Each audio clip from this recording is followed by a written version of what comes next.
know for all of us, we have our good days, we have our bad days while we've been in this lockdown. What's something you've been able to do that's really helped you maybe break out of a rut or, help with your mental health?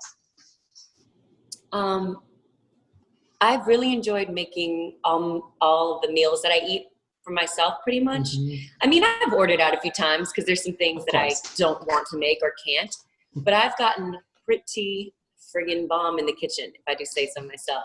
And I've really enjoyed like dropping things off to friends or asking like what their favorite things are to eat and preparing that and leaving it for them. Or That's nice. My mom's staying with me right now, so sometimes I'll be like, she might want me do this or whatever. So that's been really almost meditative for me.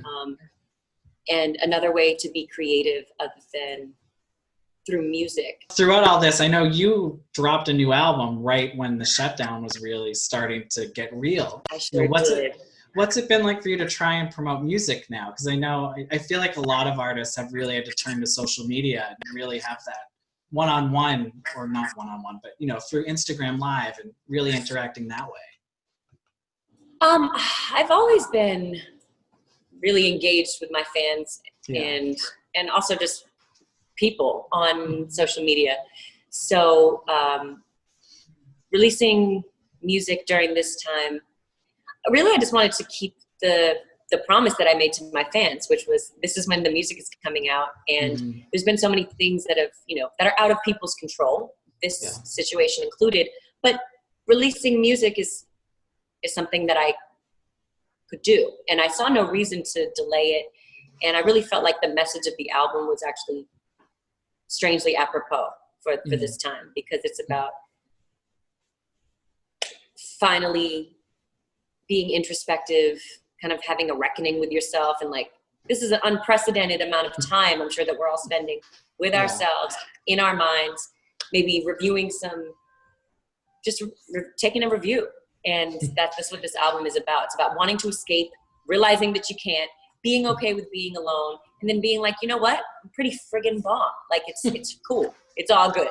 And yes, maybe I'll make this journey again, make the same rotation, and I'm imperfect and it's fine. Like it's kind of an acceptance.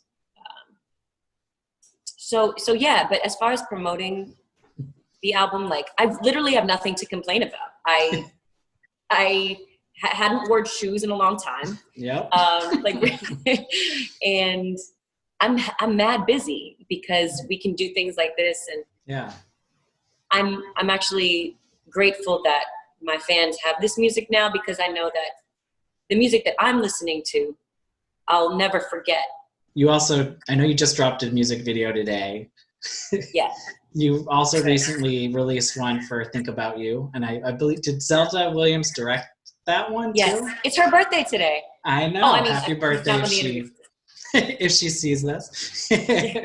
But I love how you guys have stayed close since you've worked with her father. Just what has that friendship meant to you? Because it seems like it's you're working together, but you're also just really truly friends, and I think that's great to see. Yeah, we've been friends now for almost half our lives, which is crazy. So cool.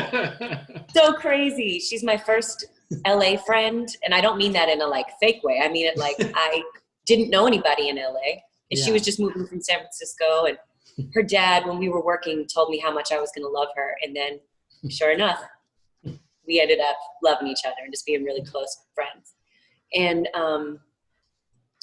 she's just very consistent, and I appreciate that. And since she's been around so much, I know, there's no ulterior motives with either of us, and we can just really,